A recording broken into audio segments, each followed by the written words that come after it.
Hello. All right. I will wait for some people to get on. But my name is Cara. I am a certified infant and toddler sleep consultant. Our account is Well Rested Mama. So some of you might be coming from there, some of you from Dreamland, but either way, I'm so happy that you're here. I am going to start off with just chatting a little bit about early morning wakings, okay? Because so just like to back up a little bit, we are going to do this once a month for you guys, okay? So I'll be hopping on once a month. We will decide on a topic that we're going to start out with, okay, every live session. And then I'll just open it up to questions. So if you have questions as I'm talking about the specific topic, please feel free to drop it in the comments. And if I can get to it, I 100% will. Otherwise, we'll move into more of like a Q&A session after. And the questions that you guys have do not have to be related to whatever topic that I'm starting with. It could be anything about your little one, your specific situation. All that I ask is that you do provide their age, because it's sometimes hard to really pinpoint the exact answer or advice that I want to give you if I don't know their age. So just kind of keep that in the back of your head. So today we're starting off with early morning wakings because this is just like hot topic, okay? I feel like this is something that everyone deals with at some point, regardless of the age of your child, okay? So like we could be talking about a 4-month-old who's waking early, and we could be talking about a 4-year-old that's waking early. Like it happens to everybody. It's going to continue to happen. So kind of just figuring out like, why the heck is this happening to me and how can we fix it? Because a lot of times it will come out of nowhere, right? Like you have an independent sleeper, everything's been amazing, right? You're like, oh my gosh, I sleep 7 to 7, like perfect. But then all of a sudden 5:30 rolls around and you're like, why are they waking up? Okay. So there's reasons that those early morning wakings are happening, but there's also reasons why they're sticking. So we kind of want to like break that down for you, because as annoying as early morning wakings are, most of the time it's easy to fix them like right away. Okay. So that's the good news. There obviously are situations where it takes a little bit longer to push them out, but that's okay. Okay. So just in general, what we consider an early morning waking is anything before 6 a.m. Okay. So they're waking up before 6 a.m. and they're truly not going back to sleep. Okay. They are ready to party. They're just in their crib, whether looking around, walking back and forth, whatever that they're doing, it's keeping them from going back to sleep.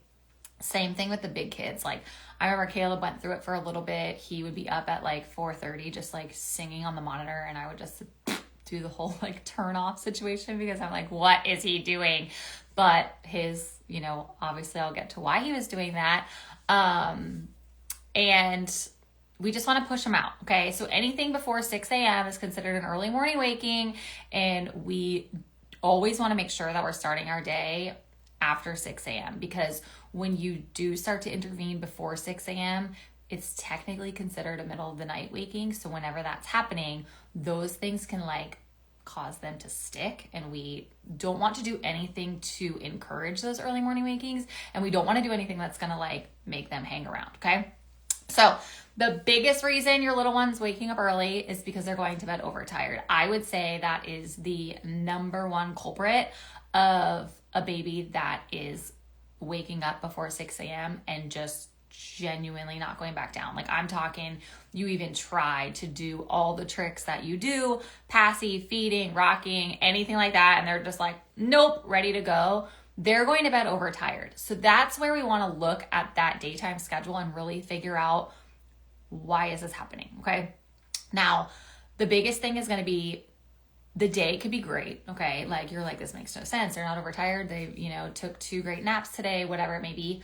That last wake window before bed is really going to be the determining factor of whether they're going to bed overtired or not. So that's where you really want to make sure, if they're on more than one nap and that last nap before bed is not restorative. Okay. And what I mean by that, it's not over an hour and 15 minutes. You have to adjust the wake window before bed. Same thing. Let's say the nap was over an hour and 15 minutes. You have to do a full wake window before bed. So a lot of times, and I see this a lot, and I see people that come to us who have tried everything, always say that they were told or they read somewhere online that the last wake window before bed should be the longest of the day. And that's great information, but they're leaving out a huge piece of that puzzle, which is it literally depends on that last nap, okay? So saying it's the longest wake window of the day, great, but like if they only slept for 30 minutes, that's going to backfire. They're going to wake up early, they're going to wake up more in the middle of the night, and they're going to fight bedtime. So really making sure that you are manipulating that last wake window is super important. And we, over in the pin section on our post, have the recommended schedules, and you will see that last wake window is small. Like even for 4 months to 6 months old, it's an hour. And once you go over that hour, that early morning waking is coming into play. So you'll see that schedule and you'll see that last nap of the day and look at that nap length dependent on your child's age and really pay attention to what that wake window is before bed, because that is really going to be the sweet spot for you, to where it could be instant. Like you could change your little one's bedtime and all of a sudden they slept till 7, right? It's not something that is necessarily takes a really long time to figure out. I mean, given this is for babies that go to sleep independently, right? They're able to put themselves back to sleep. But even in a baby that doesn't go to sleep independently, like let's say you have to replace the passy or feed them, if you're doing that and the wake window before bed was correct, they will go back to sleep. If you're doing that and the wake window was not correct before bed, they're not going to go back to sleep, okay? So that's where it gets like you're kind of doing math and you're like, like what is the wake window before bed? But it's so important because it just makes the biggest difference. Now, another scenario other than them being overtired before bed is too much daytime sleep. And this is where Caleb struggled, because Caleb was, his VPK class was still napping. I mean, he will still nap to this day. But because he was taking that 2-hour nap during the day at the age of 4.5, it really caused him to wake up early. So again, I would hear him singing, but for him, because it wasn't his fault, and like the teachers, like if I was like, oh, he can't nap, like they're like, okay, crazy lady, like all the kids are napping, we're putting him down for a nap. I understood that. So, you know, for him, it wasn't something that I could solve, and he could handle it just because of his age. So he was able to make it through that whole day because of course he got a nap at 2:00. So for him, as long as once the clock turned 6:00, I did let him turn on his light and he would play with quiet toys and stuff until 7, which kind of helped him like be allowed to stay awake, but also not like fully start his day. But too much daytime sleep can play a part. I will say it's on the rarer side, and it's typically towards the older kiddos if that's playing a role. But in either scenario, if you are experiencing early morning waking and you're doing something during that time, let's say you're offering a feed or you're doing some type of activity, that's actually causing that waking to stick. And it's causing them to wake up and identify like, oh, this is the time that, you know, mom comes in and we do X, Y, and Z. Like it becomes part of their routine. Like think about if you know, did something every day at 10:00, like had a snack or something, like every day at 10:00, you eventually start to feel hungry, right? So you do want to pay attention to that part of it and, you know, kind of really try to encourage that independent sleep during that early morning waking, because we do want, obviously, make sure that it does push out. Because it's not fun when your kid's starting their day before 5, because they essentially, until they're like 4, we really want them on a 12-hour day. So if they're starting their day at 5 a.m., they're ready for bed by at 5 p.m. And chances are you're not putting them to bed at 5 p.m. So you're just like getting that overtiredness, just it's fueling itself and you're just going to get stuck in there. The last thing that could be playing a part is their sleep environment. So if they're waking up early and there's lights or anything that they can hear, if you're room sharing and they can hear you getting ready for work, those things are all going to play a part too. So you really want to make sure that all of that is kind of set in its place, because that is something that you physically control, right? The schedule is something that you can physically control. Obviously for like a daycare kiddo, there's situations that you can't control, but a lot of daycare kiddos do experience early morning wakings because either the daytime sleep is weird, they're not getting enough. I would say like typically them getting too much sleep at daycare isn't common. But them not getting enough is super common, especially if they're new to daycare or anything like that. So that's where you really want to make sure like, okay, what can I do from the moment that I pick them up until bedtime to really make sure that they don't have an early morning waking? And a lot of times for the little ones, it's going to be a little cat nap. And for the bigger ones, it's going to be a 6 o'clock bedtime. Okay. You just want to get them home, get them fed, get them in bed as early as possible, because essentially you're giving them that extra time to make up for that daytime sleep that they lost, if that makes sense. All right. I want to see if you guys have any questions so far on the early morning wakings. I do have some questions that someone says dealing with this now. I know it's hard because it's like a lot of times, they're waking up early and you don't want them to wake up other kids, or you're just awake. So you're like, oh my gosh, screw this. Like, I'm just going to get up. But it's nice to get them kind of solidified because no one wants to be woken up early, especially, if they're waking up in the middle of the night, you're like already tired and everything like that. So, focusing on those things and just really making sure that you're manipulating their schedule, you're changing things around. And like I said, that last wake window of the day is your golden ticket. That is what's causing it.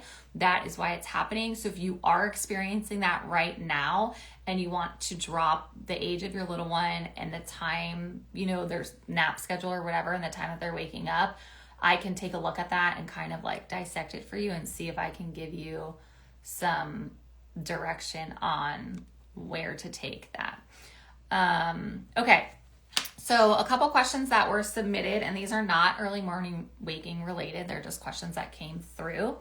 The first one is, my 5-month-old takes short naps. How can I make the naps longer? Okay. So naps are another really fun topic. I think that that's another thing that people struggle with a lot, just because babies will naturally like fight sleep during the day, right? Like that's common. That's going to be welcome to the rest of your life. Okay. Like to this day, I could say, Caleb, go lay down. He doesn't want to, right? But the second he lays down, he's like completely out. So that's where like we get it. They don't want to nap, but they need the naps, right? The naps are where they're growing. It helps with their like caloric intake during the day. So it's really important, especially if they need them like developmentally. So 5 months old is actually the golden age that you are entering the ability to nap train. Okay. So up until 5 months, it's pretty common that naps are kind of all over the place. The biggest thing for naps is your baby is always going to wake after 40 to 50 minutes. Okay. We call that a sleep cycle. So if your little one is not an independent sleeper, and what I mean by that is you have to assist them to sleep somehow. Like you are waiting for a point of confidence where you're able to place them down and like walk out. Like you're like, okay, I'm going. That baby does not fall asleep independently. So they are 1,000% going to wake up at that 40 to 50 minute mark. And when they do that, in order for them to go into the next sleep cycle, they need your help. They're not going to go into that next sleep cycle without you, okay? So that's where it can appear that these naps are short, right? So like, for example, you have a 5-month-old and you are rocking them to sleep, right? They drift off into sleep. It takes about 10 minutes, let's say 15 minutes for them to get into that deep sleep. And at that point, you're like, all right, they're out. I'm going to put them down. You probably only have like 20, 30 minutes until that sleep cycle is going to end and they're going to wake back up again. So then they're going to need you to go back into that second sleep cycle, which is where that nap comes from. So one long nap, like a restorative nap, is 2 sleep cycles. So if they cannot go from one to the next, that's where those naps are going to seem really short. You're getting frustrated. You're like, oh my gosh, they only slept for 30 minutes. They did, but they didn't, right? Like, cause that beginning of that nap is all part of that first sleep cycle. So at that 40 to 50 minute mark, they need your help. You want to go back in and help them back to sleep. And that entire time frame that they slept, even including the period that you needed to put them back down, counts as the same nap. So that's where that long nap is coming from. Now, if you want to get to a point where you're putting your 5-month-old down and they are taking, let's say, a 2-hour nap, they have to put themselves to sleep at the beginning of that nap. Otherwise, they're not going to be able to do it, okay? And this is like super dramatic, but I always tell people, if you fell asleep, in your bed, okay, for a nap, and you woke up after 45 minutes on your neighbor's couch, you would not just like roll over and go back to bed, right? You'd be like, where am I? How did I get here? So when your baby's falling asleep in your arms, and then you're placing them into a bassinet or a crib and you're sneaking out, when they wake up, they're like, where'd she go, right? What's happening? This isn't the last thing that I remember. So there's zero chance that they are going to go back into that next sleep cycle. Does that make sense? So that's where you want to start to encourage that independent sleep. And by putting them down in their crib or bassinet awake, they're putting themselves to sleep. When they wake up at that 40-minute mark, then they remember where they are, they're able to put themselves back down, and that's where that nap kind of continues, and you start to see those nap times, quote unquote, lengthen.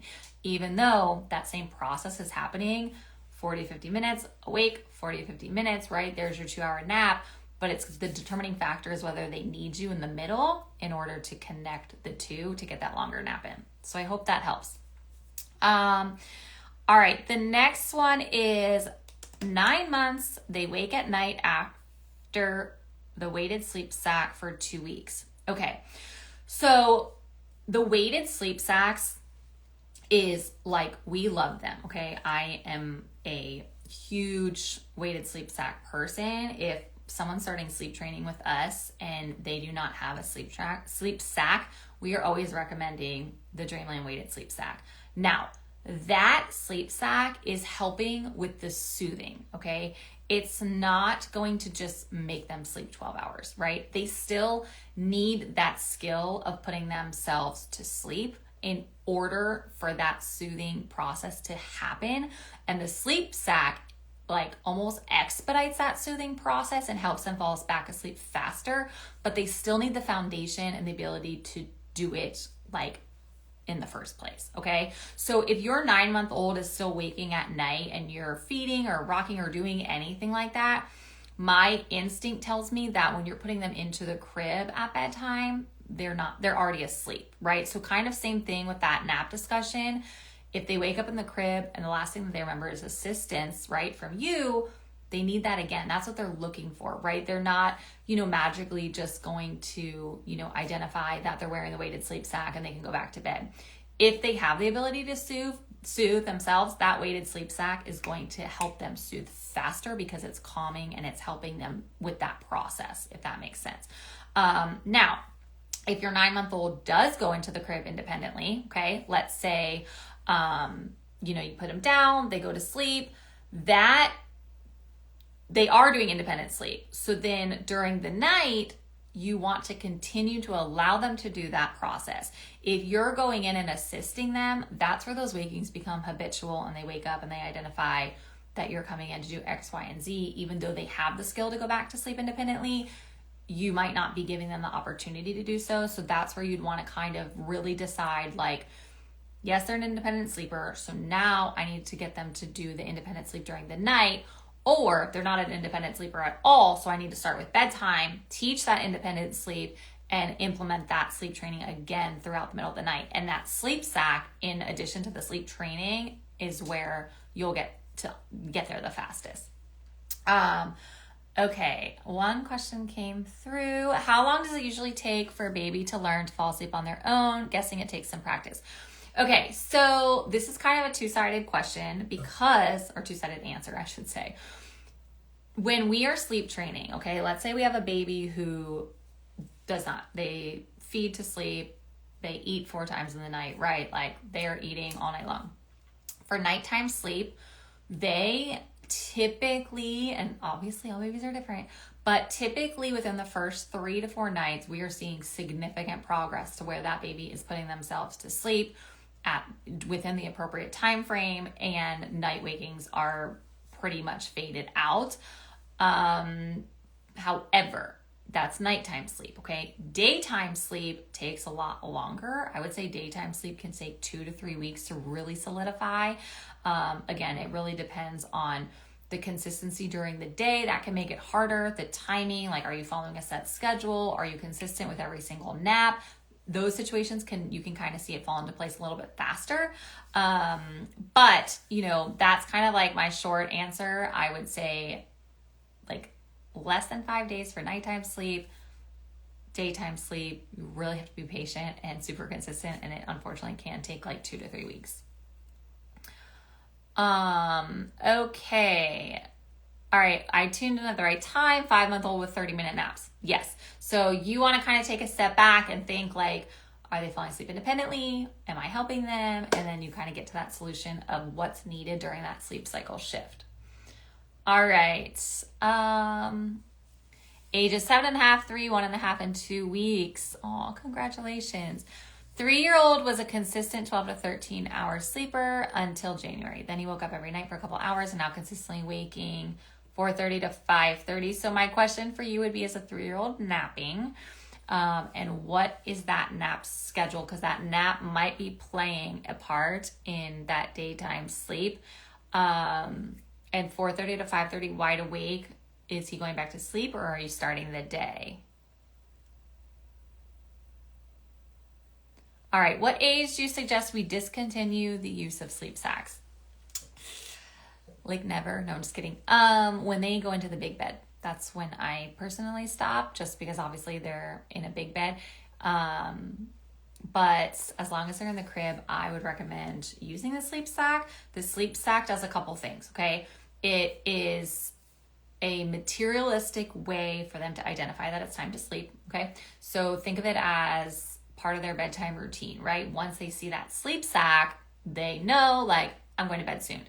My kids literally used to grab their sleep sack when they were tired. Like, they knew, they're like, hey, crazy lady, like, it's time. And like, they would bring me the sleep sack. I'm like, okay, obviously they're tired.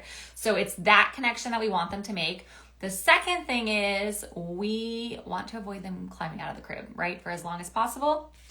I was actually talking to a girlfriend yesterday about the crib, and she sent me a picture of her daughter, and she's like, is this the oldest child like you've seen in a crib? And I was like, no, I'm pretty sure Caleb was 4.5, and homeboy would like climb out, go to the bathroom, and climb back in. So the sleep sack is really going to help avoid the climbing out. Obviously, it was time for him to be in a bed, and he just like didn't care. So like, I wasn't motivated to like redo his room.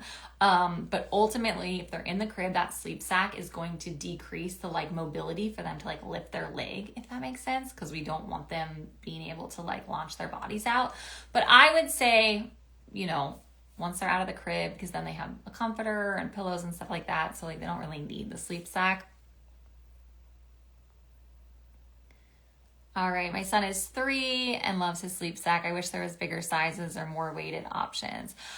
So if I personally at 3, all my kids would switch to the weighted toddler blanket. They all still have one on their bed, even though they're not toddlers anymore, but they're still kind of big enough to fit over them, and they lay them on top of their comforters, especially Caleb, because he rocks himself to sleep. Caleb is like Dreamland mascot, okay? And this is not intentional at all, but he will only wear the pajamas. He just loves how soft they are. He has like some sensory things, and then he rocks himself to sleep at night. So like he lays on his stomach with his hands over his head, and he like rocks like this.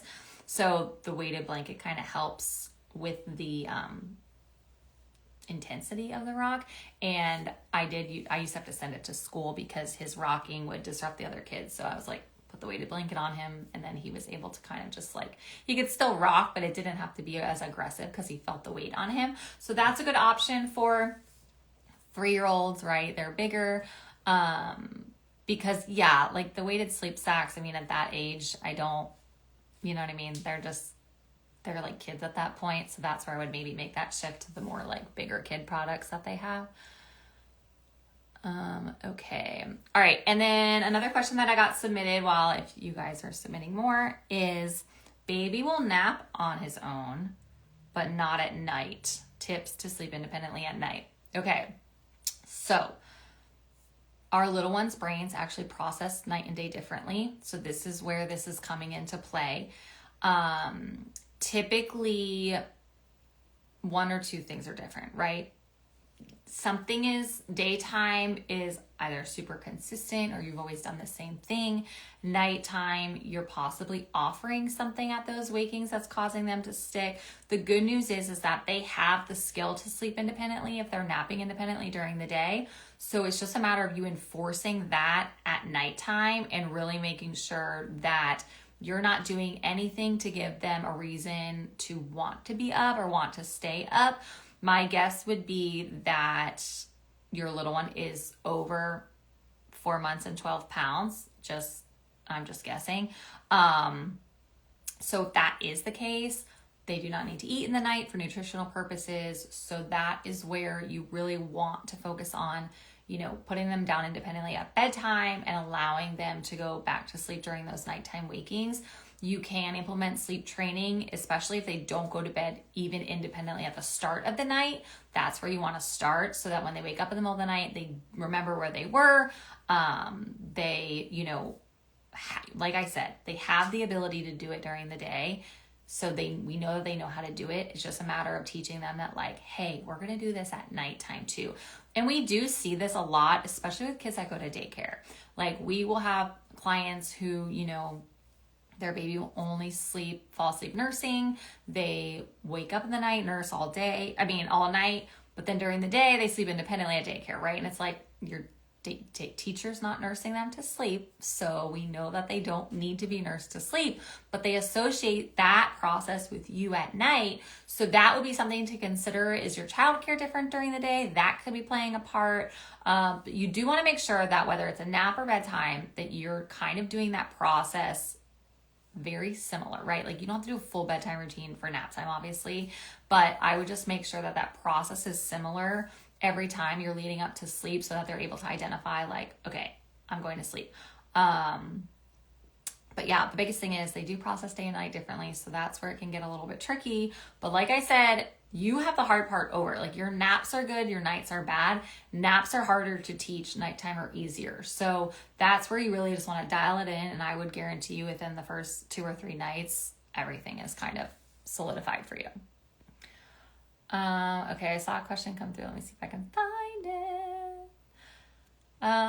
it. Okay, he was great at putting himself down independently, but now needs dad or I to lay with him. He's constantly running out of his room. Weekend naps are typical 10 to 12 or 1 to 3. Okay, this is the 3-year-old, right? I think. Let me go back. Where are you? Yes. Okay, so what happened here is something changed and you kind of shifted the perspective at bedtime, right? So now the expectation at bedtime is that someone's with him until he falls asleep, which is fine, right? It helps him fall asleep. However, back to my waking up at the neighbor's house scenario, every time he wakes up and that person's not there, his number one focus, his goal, one mission is to find that person and get them back, okay? So that is where you really want to implement the sleep training during that time. You are going to have to kind of start back from square one. If he's leaving the room, I personally would recommend closing the door, a baby gate, a safety first handle, something that he cannot voluntarily exit the room with, okay? And before everyone attacks me, I'm going to tell you why. First off, they are safest when the door is shut, okay? We did a whole podcast episode on this with a firefighter that it is the safest option for them to be in their rooms with their door shut. And taking a step back, before he was in this bed, before he was able to leave the room, he was in a crib and he was not able to exit the room during the crib. So there's no difference between putting that baby gate up or that safety handle than there was with him being in a crib. Now, think of it as his whole room is his crib, okay? So now he's gone from a crib to more freedom, right? Which is great. The transition usually works for a couple weeks and it's oh my gosh, this is seamless. And then all of a sudden they figure out how to open the door and it's game over, okay? They're constantly in and out of the room. This is so normal. We see this all the time. He essentially has too much freedom that he doesn't know what to do with. My guess would be he made the transition, started exiting the room, and then to get him to stay in his bed and in his room, someone started to be with him until he fell asleep, which is very common. You didn't do anything wrong. He just now expects that, okay? So daycare. He definitely, that 10 a.m. nap is late, is too early, but it makes sense because he's getting up at 4:30 or 5. So that's going to make it hard. So you really want to shift that nap later to kind of help with that overtiredness before bed, because that is playing a part in the wakings, but that's not the culprit of all the problems. The culprit of all the problems is going to be that the expectation that someone's there when he falls asleep, needing someone when he wakes up. He has that authority to leave his room. So by putting that baby gate up, that door handle, whatever it needs to do, however you need to make sure he cannot come to you, you are coming to him. So you're listening on that monitor. Every time he needs you, you are going into the room. He is not making the choice to exit the room. So that's setting that boundary, and you will get to a space where he knows that that's his space. He's safe in there. He's also 3. That's a really young age for him to be leaving the room, especially in the middle of the night. And I hate this story, but I tell it just to keep things real with y'all. I heard Blakely crying one day. She wasn't 4 yet, but she was definitely 3, maybe 3.5. And the crying just kind of stopped, but I still went downstairs because I was like, that was weird. And she was literally out in the backyard looking for us, which she wasn't, she was obviously still half asleep, but that's what she did. It wasn't intentional, but that's what she was. We have a pool that terrified the crap out of me. So that is where I am unless they're using the bathroom independently on their own in the middle of the night where they obviously need to come and go, my kids had the safety handle. Because before that, they needed me, right? So if I heard them on the monitor, they were crying and they had to go to the bathroom, they needed me to go to the bathroom anyway. So I needed to go get them to take them. So that's just kind of my 2 cents on that. They're safer in there, but ultimately setting that boundary and really reining it in to where he knows that he needs to go to bed. He doesn't have the ability to be in charge of whether he leaves the room or not. That's where you want to kind of stick with that. Also, he's at a great age for a behavior chart, so don't be afraid to do positive reinforcement and talk to him about it. But that's kind of just the big picture of what's going on for him. All right, let me see if there's any other questions. The thought of him screaming and waking the other kids, any guess on how many nights that could happen? Same thing at his age. I would say less than a week, maybe. Typically this age is by night 3 or 4. And let us know if you need help. Obviously, this is what we're here for. We're here to give you a guide, step-by-step instructions, walk you through it. We have packages that we tell you exactly what to do and you go do it. And it increases to where we're talking to you in real time as you're doing it. So whatever support you guys need, we obviously offer that for you. All right. Well, that is going to be it for today. I don't see any more questions, but thank you guys so much for tuning in. We will be posting next month's round. We'll give you guys the topic, let you know the date and the time, and I will be back to answer your questions then. Thanks for joining.